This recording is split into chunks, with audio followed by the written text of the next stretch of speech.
হিংসা হয়। আমার ইচ্ছা ছিল এক সময় সাংবাদিক হওয়ার, বিবিসি সিএনএন এর সাংবাদিক, ডিসকভারির সাংবাদিক হওয়ার ইচ্ছা ছিল। খুব ভালো লাগে, ওরা কি ওদের লাইফটা খুব থ্রিলিং, কিন্তু ক্যামেরার এই পাশেই থেকে গেলাম, ওই পাশে আর যাওয়া হলো না। সঙ্গে ভাইরা বোনেরা, আজকে সম্মেলন, আমি ইদানিং সারাক্ষণই একটা টেনশনে থাকি। কোনো কিছুই তো আমাদের সবকিছুই নিয়মের মধ্যে চলে, আমরা ইচ্ছে করলেই নিয়মের বাইরে যেতে পারি না। কিন্তু মাঝে মধ্যে চিন্তা হয়, আমার হাত দিয়ে রাজপথের লড়াকু কোনো সৈনিক ছিটকে পড়বে না তো?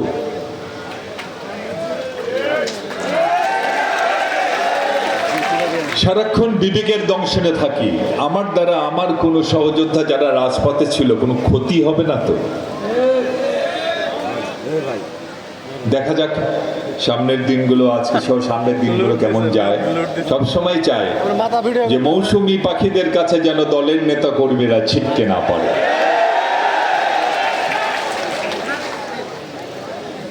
আমরা সবাই মিলে যেন একসাথে থাকি, যারা আমরা মাঠে ছিলাম, এবং আগামী দিনেও আমরা সেইভাবে চলতে চাই। আজকের সম্মেলনে আসার সময় কি আপনাদের চেক টেক করেছে নাকি পুলিশ? করেছে?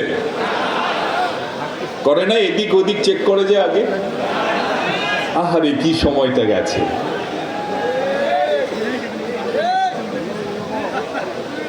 একটা পলিটিক্যাল পার্টি, যে পার্টি বারবার ক্ষমতায় ছিল, সেই পার্টি একটি প্রোগ্রাম করবে, তার জন্য আমাদের ঘরে ঘরে ধর্ণা দিতে হয়েছে।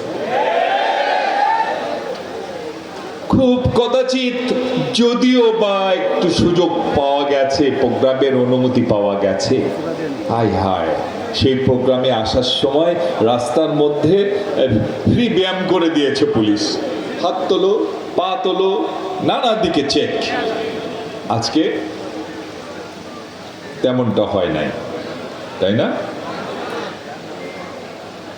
আরেকটা ঘটনা ঘটত, যখন এই বিএনপি কোনো কর্মসূচি দিত, পাশাপাশি আরেকটি কর্মসূচি থাকতো। আমি ভুল বললে আমাকে দড়িয়ে দিয়েন যে আপনি ভুল বলেছেন। আমরা যখন একটি কর্মসূচি দিতাম, তখন পাশাপাশি আরেকটি কর্মসূচি দেওয়া হতো, নাম শান্তি সমাবেশ। আহারে শান্তি! শান্তি শব্দটা আমাদের জাতির জন্যে মাঝে মধ্যে খুব কষ্টের কারণ হয়ে দাঁড়ায়। ওই যে হিল ট্র্যাক্সে যান, বছরের পর বছর পার্বত্য চট্টগ্রামের সবুজ বুক কাঁপিয়ে দিয়ে মানুষ মানুষকে হত্যা করেছে, ভাই ভাইকে হত্যা করেছে, ভাই বোনকে হত্যা করেছে। যার নেতৃত্ব দিয়েছে যে বাহিনী, সেই বাহিনীর নাম কি?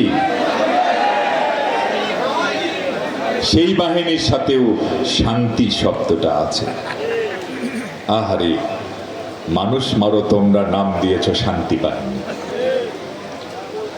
ঠিক একই ভাবে বিএনপি যদি কোনো সমাবেশ দিত, পাশাপাশি আর একটি সমাবেশ দিত আওয়ামী লীগ, পুরনো একটি রাজনৈতিক দল আওয়ামী লীগ।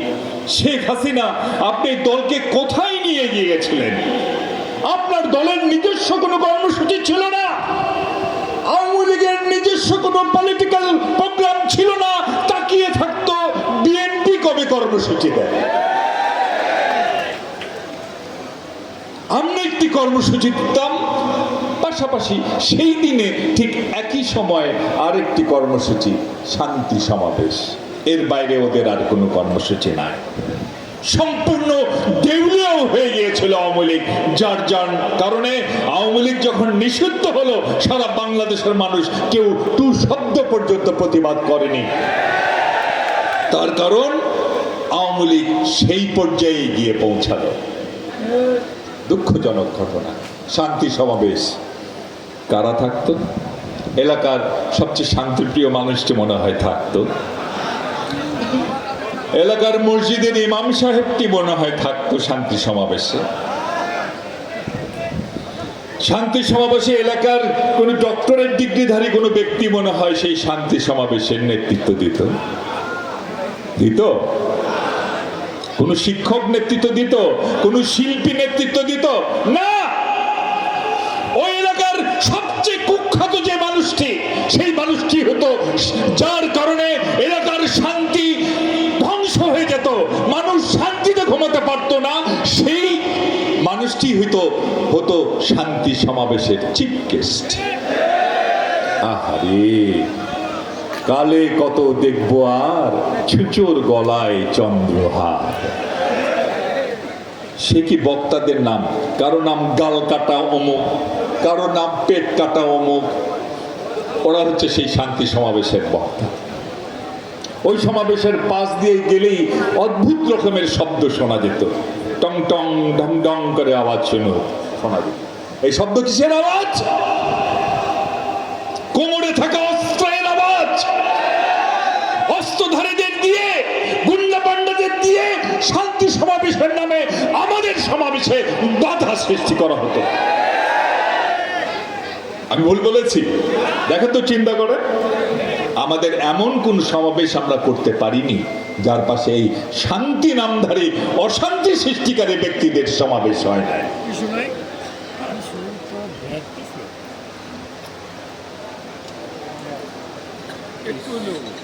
ধন্যবাদ।